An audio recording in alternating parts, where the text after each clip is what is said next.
Militancy, انتہا پسندی جو ہے اس نے ہمیشہ غربت اور بے روزگاری کی کوکھ سے جنم لیا ہے۔ تو یہ صورتحال اور جو شمالی وزیرستان کی صورتحال ہے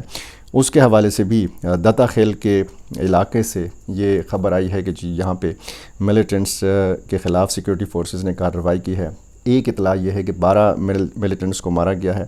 یہ تعلق رکھتے ہیں جو گل بہادر گروپ ہے، اور ایک اطلاع 15 ملیٹنٹس کے مارے جانے کے حوالے سے بھی آئی ہے۔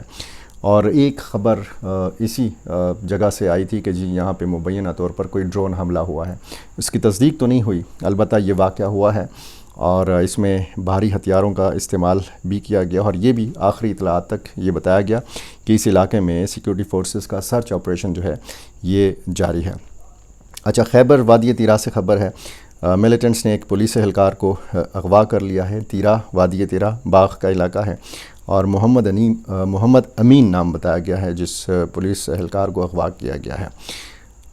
شمالی وزیرستان کا علاقہ ہے سپین وام، یہاں پہ بتایا گیا ہے کہ سیکیورٹی فورسز نے کارروائی کر کے 3 ملیٹنٹس کو مارا ہے اور متعدد اس کارروائی میں زخمی ہوئے ہیں۔ اسی طرح ٹانک میں ملیٹنٹس کی فائرنگ سے امن کمیٹی کے مقامی سربراہ صلاح الدین جو ہے یہ شہید کیے گئے ہیں، ان کے گھر میں گھس کر فائرنگ کی گئی ہے۔ یہ خود شہید ہوئے ہیں صلاح الدین، اور ان کے بھائی جو ہیں یہ زخمی ہوئے ہیں۔ اسی طرح ضلع دیر لوئر کا علاقہ ہے لال قلعہ، یہاں سربانڈا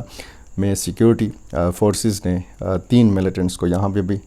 مارنے کا دعویٰ کیا ہے، اور اسلحہ اور گولہ بارود بھی ان سے برآمد کیا گیا ہے۔ یہاں پر بھی آخری اطلاعات کے مطابق فورسز کا آپریشن جو ہے یہ جاری تھا۔ تو یہ سلسلہ اگر آپ دیکھیں، اور اسی طرح جو باقی علاقوں میں جو صورتحال ہے، اور خصوصاً جب ہم بات کرتے ہیں بلوچستان کے حوالے سے، تو یہاں پر ایک خبر یہ آئی تھی کہ گورنر بلوچستان کی رہائش گاہ جو یوب میں واقع ہے، ان سے ملاقات کے لیے آنے والے جو اسٹوڈنٹس تھے یہاں پہ موجود تھے، فائرنگ ہوئی اور اس میں 3 اسٹوڈنٹس زخمی ہوئے اور 2 پولیس اہلکار جو ہیں یہ بھی زخمی ہوئے۔ پھر بتایا گیا کہ جی ایک پولیس اہلکار سے غلطی سے فائرنگ ہوئی، لیکن کچھ اطلاعات یہ تھی کہ جی اسٹریٹ فائرنگ کی کس نے کی اور کیوں کی، پھر بعد میں پتہ چلا کہ جی پولیس اہلکار سے یہ غلطی میں اس طرح ہوا تھا۔ قبائلی ضلع ہے خیبر، اور یہاں پہ جو ہے تیرا یہی علاقہ ہے سیکیورٹی فورسز کی کارروائی میں ایک جو ملیٹنٹ ہے جس کا بتایا گیا ہے کہ افغانستان سے اس کا تعلق ہے، جند اللہ ولد دولت خان کے نام سے اس کی شناخت بتائی گئی ہے، اور اس کا جو شناختی کارڈ ہے افغانستان کا یہ بھی برآمد ہوا ہے، موبائل فون اور بھاری اسلحہ بھی برآمد کرنے کا جو ہے یہ دعویٰ کیا گیا ہے۔ اچھا، یہ جو میں بلوچستان کے حوالے سے آپ کو بتا رہا تھا کہ مختلف اطلاعات بلوچستان سے بھی آتی ہیں، مختلف شہر ہیں، اور خزدار علاقہ ہے، یہاں پہ سیکیورٹی فورسز اور ملیٹنٹس کے مابین جھڑپ ہوئی ہے۔ یہاں پہ 3 سیکیورٹی فورسز کے اہلکار شہید ہوئے ہیں، 6 زخمی ہوئے ہیں۔ یہ باغبانہ علاقہ ہے خزدار کا، اور یہاں پہ یہ انٹیلیجنس بیسڈ آپریشن چل رہا تھا کہ جس کے دوران یہ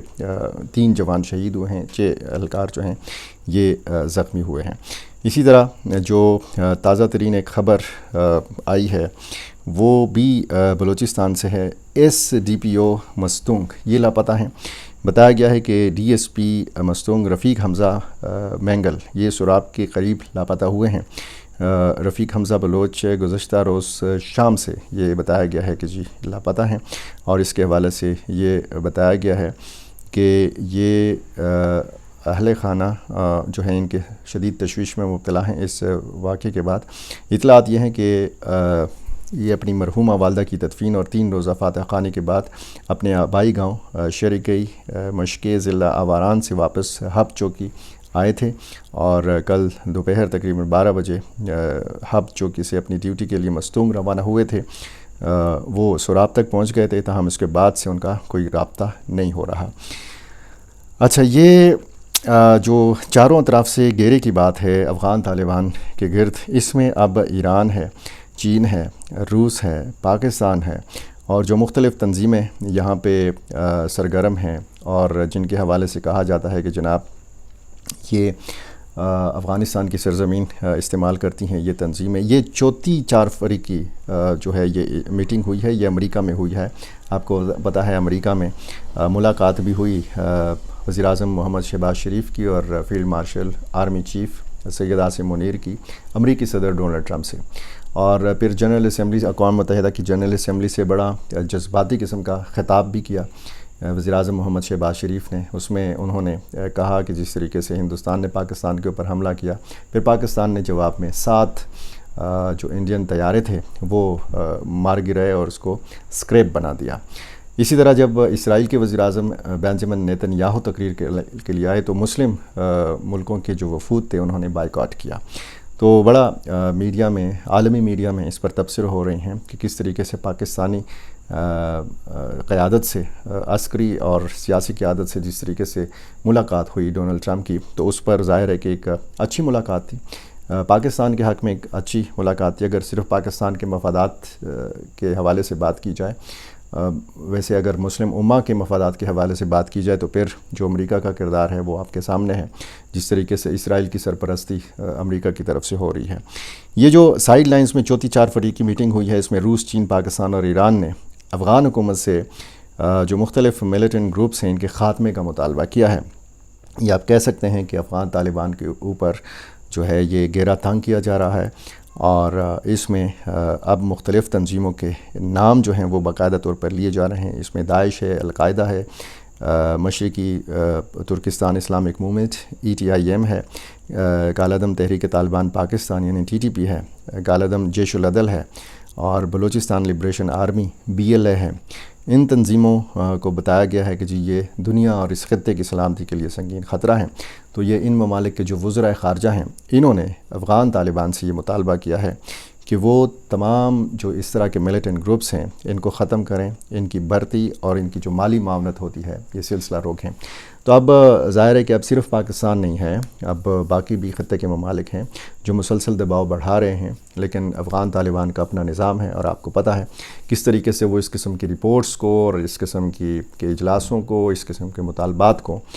جو ہے وہ رد کر دیتے ہیں, اور یہ الزامات بھی رد کر دیتے ہیں کہ جب افغان سرزمین جو ہے یہ کسی قسم کی ایسی کسی ایکٹیویٹی کے لیے استعمال ہوتی ہے کہ جس سے خطے کو یا دنیا کو خطرہ ہو.